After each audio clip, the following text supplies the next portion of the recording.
Nanti kita akan membahas tentang perubahan lingkungan. Berfokusnya kepada pencemaran udara ya. Oke, sebelum lanjut ke pencemaran, aku akan bertanya kepada kalian, apa yang kalian ketahui tentang ekosistem?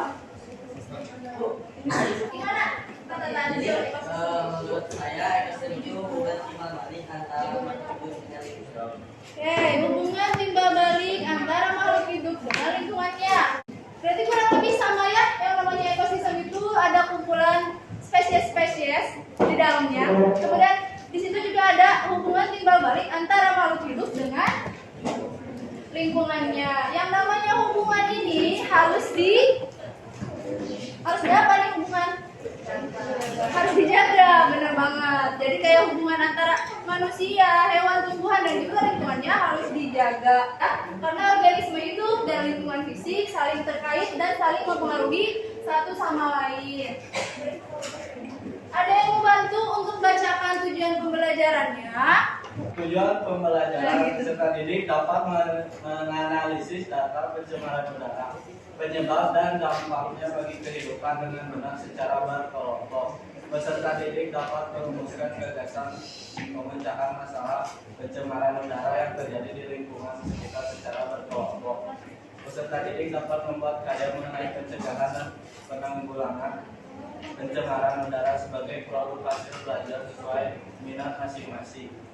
Infografis, poster, artikel, video reel di media sosial. Oke, jadi hari ini kita punya 3 tujuan pembelajaran ya. Yang pertama analisis data pencemaran udara, kemudian merumuskan gagasan pemecahan masalah pencemaran udara, dan yang terakhir bisa buat karya pencegahan atau penanggulangan pencemaran udara. Ya, sebelum itu kita pretest dulu ya. Coba akan siapkan linknya. Sudah kita lanjut ke kita akan nonton video sebentar. Oke, kita lanjut. Ibu akan putarkan video setelah ini, tapi ibu mau kalian cermati dulu pertanyaan ini. Nanti ibu akan tanyakan setelah kalian nonton video ya. Nomor 1, apakah fenomena yang terjadi pada video tersebut? Kemudian yang nomor 2, apa penyebab dan dampak dari terjadinya peristiwa tersebut? Ya, diperhatikan baik-baik aja gambar. Oke, jadi dari video yang kalian tonton, adakah yang mau dijelaskan? Tanya pertama. Ini siapa namamu? Tiara. Gimana? Nomor 1, apakah fenomena yang terjadi pada video tersebut? Fenomena yang terjadi pada video yang tadi kita sudah tonton itu es yang cair ke utara. Dan terus tadi juga ada es juga yang longsor. Jadi dijawabkan Oh, boleh. itu disebabkan karena pemanasan global yang terjadi yang disebabkan juga oleh manusia, kayak penggunaan kendaraan bermotor, terus pemakaian barang-barang pemakaian benda-benda yang bisa menghasilkan gas gas yang bisa merusak lapisan ozon dan juga bisa merubah suhu bumi jadi makin panas. Jadi udara-udara yang ada di utara juga makin panas. Oke, kayak gitu kata Tiara ya. Kalau menurut kalian setuju apa enggak dengan Tiara? Setuju. Ada yang mau nambahin? Enggak boleh. Siapa namanya? Muhammad Nova. Gimana Nova? Jadi faktor lainnya jadi ada peningkatan dari efek gas rumah kaca. Jadi efek gas rumah kaca itu bisa ciptain ada karbon dioksida, jadi bisa bikin pemanasan secara global. Oke, jadi kata Tiara tadi pemanasan global juga, terus kata Nova juga sama, jadi ada efek rumah kaca. Kalau dampak dari terjadinya peristiwa tersebut apa menurut kalian di lingkungan? Aku Jadi dampaknya itu perubahan suhu yang ekstrim sehingga menyebabkan es di kutub itu mencair. Oke, berarti sebagian besar dari kalian udah pada tahu ya kenapa si es mencair, kemudian penyebabnya, kemudian dampaknya juga. Dari itu ibu akan melanjutkan. Dan bisa baca-baca materi pembelajaran di sini ya. Terus ibu akan kirimkan, akan kirimkan LKPD. Silakan kalian buka LKPD-nya, kalian kerjakan buat kelompok. Mau ditanyakan, tinggal panggil ibu aja ya.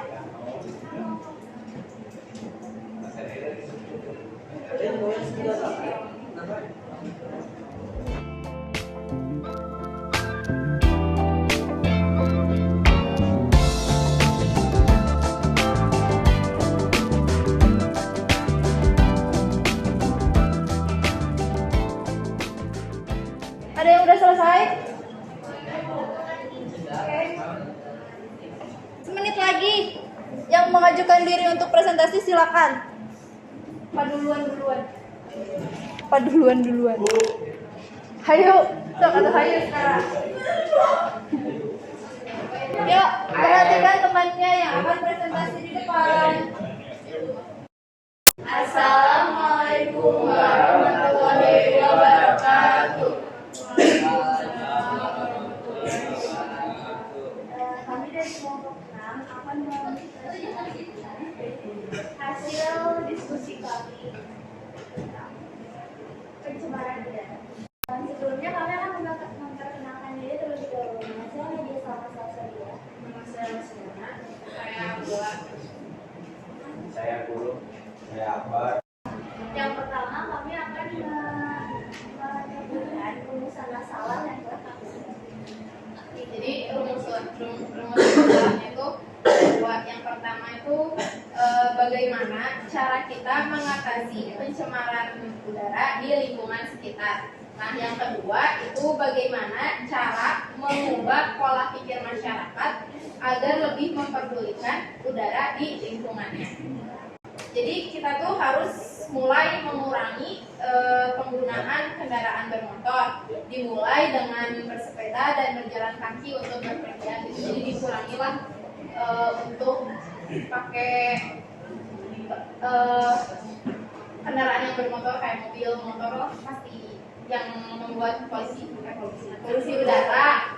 Nah, yang kedua, jadi mengajak masyarakat untuk, jadi caranya tuh, jadi ajak si masyarakat itu tuh untuk mengurangi aktivitas yang bisa menimbulkan pencemaran udara. Sekian dari kelompok kami. Mohon maaf bila ada kesalahan. Wassalamualaikum warahmatullahi wabarakatuh. Gimana? Kalau kesimpulan dari kelompok kita sesuai dengan hasil literasi kita dari sumber yang tersedia. Salah satu ciri-ciri udara yang sudah tercemar adalah tingginya kadar karbon dioksida yang dapat menyebabkan peningkatan suhu secara global. Peningkatan suhu global tersebut dapat menyebabkan banyak sekali dampak buruk seperti pencairan es di kutub utara, dan juga sudah terbukti di video yang tadi bahwa pencemaran udara juga dapat mengancam kehidupan makhluk hidup. Oke, bener banget nggak? Yo, ada yang lagi yang mau menarik kesimpulan dari kegiatan belajar kita hari ini? Jadi kita dapat mengetahui bahwa dampak pencemaran udara sangat berbahaya terhadap lingkungan karena bisa menyebabkan kualitas udara menurun dan juga mengurangi kadar oksigen di bumi. Selain berdampak pada lingkungan, manusia juga ikut terdampak dari adanya pencemaran udara ini karena menimbulkan berbagai penyakit pernapasan. Namun dari berbagai dampak yang ditimbulkan dari pencemaran udara ini, kita dapat menyiasatinya dengan cara menanam pohon atau reboisasi, berkendara menggunakan sepeda, menghentikan atau mengurangi penggunaan freon dengan bahan yang tidak merusak ozon, dan menggunakan produk yang berstandar CFC atau ozon tertutup. Tugas untuk minggu depan, buatlah karya mengenai pencegahan dan penanggulangan pencemaran udara dalam bentuk bebas ya. Contohnya mau poster, infografis, atau video reels, atau video YouTube, atau bikin artikel, bebas, terserah kalian maunya gimana. Sampai di sini ada yang ditanyakan nggak? Iya, tugas kelompok. Ini tugas kelompok ya. Jadi nanti ibu bisa kolek ada 6 karya dari kelas ini. Oke, kalau nggak ada yang mau ditanyakan, kita akan post test ya.